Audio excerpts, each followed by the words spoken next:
I would say, first off, don't forget Siri, just because Apple is still doing HomeKit.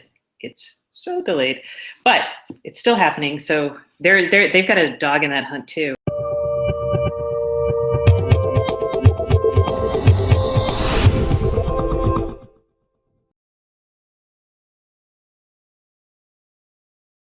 Today, we've got Stacey Higginbotham, an interview with her here on ReadWrite, where we're talking about IoT consumer devices and why do things keep breaking in your home. Today on ReadWrite, listen. I'm Stacey Higginbotham. I'm the editor of the IoT Podcast and the Stacey Knows Things IoT newsletter. Fabulous. So being deep and steeped in the world of IoT, what are you looking at right now? What are the cool new topics you think people should be watching in IoT right now? So on the smart home side, I would say people need to be thinking about the responsive home as opposed to programming your kind of interactions. These are things that are going to happen just for you. The initial promise was like with Nest, how you wouldn't have to program your thermostat, just know what you needed. We're seeing that actually come to like lighting and kind of some of the other interactions. So keep an eye on that because it's going to be fun.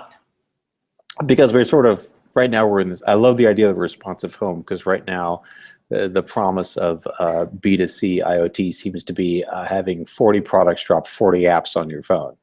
That really doesn't seem to be the way to go, does it? No, I actually have about 40 products installed in my home. I have probably more than that in the app department because I've got so much test gear. And yes, it is a constant battle just to keep things working. And then when things fail, it is a real pain to like pull out the broken thing and then reprogram like 4 other things. And then later you're like, this didn't work. Why? Who is this not talking to yet? And why did this happen? Is it you? Is it that one? Exactly. Well, I mean, let's talk about that responsive home. I think it's a fascinating topic, and we're seeing sort of two camps right now forming. One thinking about audio as sort of a good responsive interface, and the other being machine learning. So I guess we'll start with audio. You're starting to see the beginning of a turf war with Google and Amazon and their voice APIs. How do you see that playing out in IoT? I would say, first off, don't forget Siri, just because Apple is still doing HomeKit. It's so delayed, but it's still happening. So they've got a dog in that hunt too. I'm sorry, I don't understand you, Stacey. Yes, maybe not the best dog, but it is one. Okay, so on the voice front, I think it's a great place to watch. I would say voice is that's just your user interface though. So what you should be looking at is the platform that these guys are building and accruing around their platform, probably, because most consumers aren't going to cobble their own, like if this and that recipes together. Agreed. Or, have their own hub that they program. So right now, I think Amazon is totally in the lead here.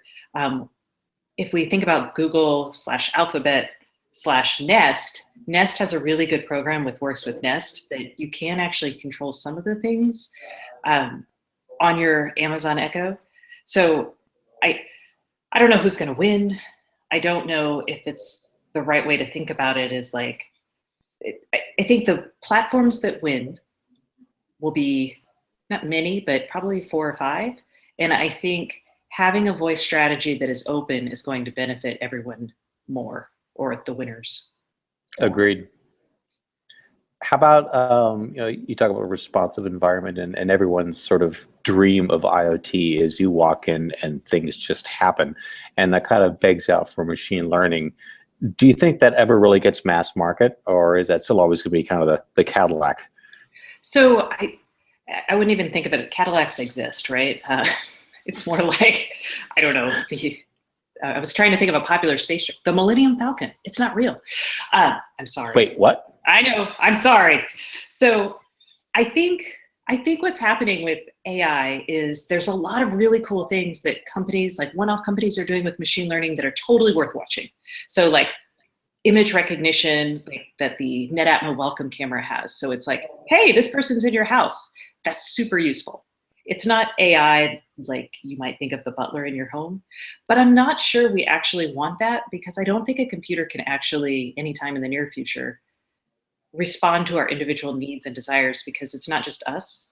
it's other people in the home, it's their schedules, and it's also like every event around it, like weather, it just becomes too complicated. And there's not really, I don't know if there's really a rationale yet for investing in something like that, even if it were possible. So I think the AI is going to be one-off for devices, like adding usefulness to devices. And which probably IBM would be happy to hear, since they want that to continue to live in the cloud if at all possible. You talk about stitching together devices, and you talk about Apple HomeKit and Samsung SmartThings, and one or two platforms will become the leads on this. How do you see that playing out? How do you see these either coming together or staying siloed? I would love everything to come together. I think right now the Internet of Things is such a beautiful concept, and because we have no open standards, it is just the kludgiest, nastiest thing. It's like enterprise software in the early 90s. It's just everything's got its own silo, its own hardware, its own it's awful. And we've got to move past that for things to become real. So the platform players right now, the big ones, I mean, you know who they are. They're the Nest. I'll throw the Echo in there because it's really interesting, and right now it's my favorite. Wink.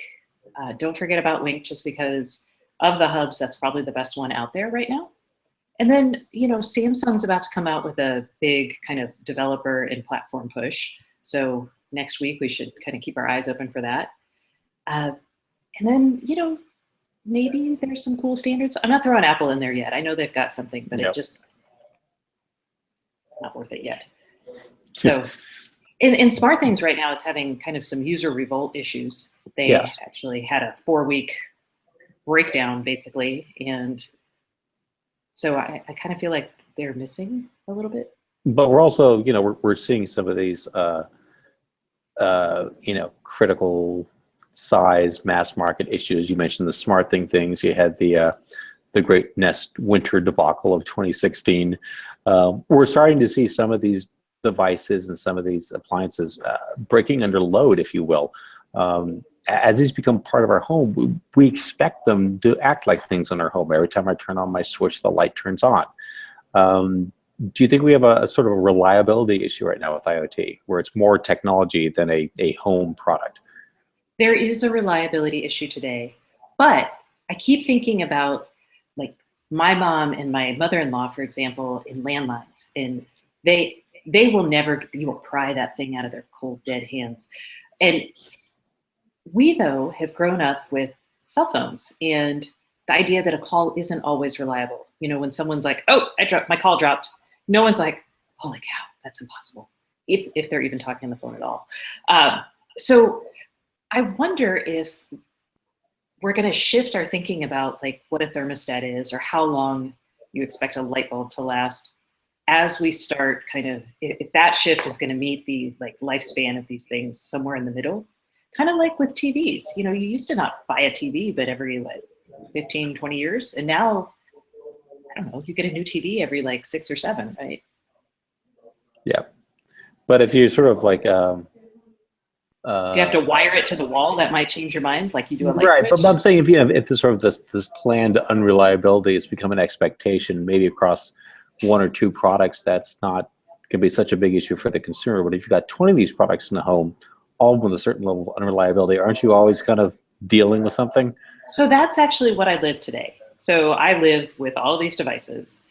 Probably, I'm going to say once a week, I'm troubleshooting. Like just last week, one of my light bulbs, the radio and one of my LEDs in the kitchen went out, which I tweeted about it, but it's like a 20-year lifespan on the bulb, and the radio had a 2-year lifespan. So now I've got a dumb bulb, doesn't respond to anything. So now I'm back to I can't control my lights with my Echo anymore. And my schedule's all off on that one bulb.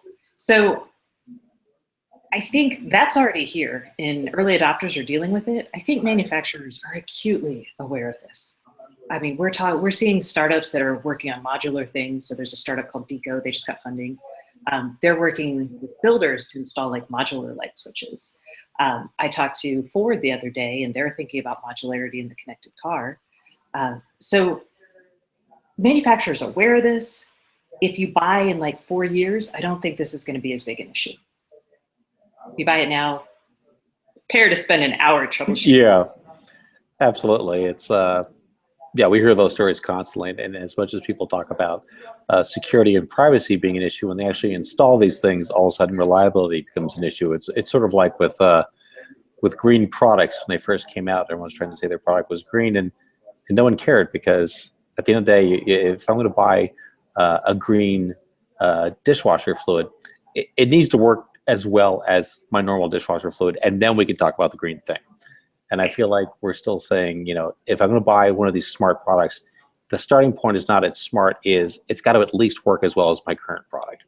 Right. And actually the value add for these historically has been wrong. I mean, I shouldn't say wrong. It's just, it's not a good sell for the consumer. So you're like, I'm going to give you a light switch that you can control from your phone, or a light bulb you can control from your phone.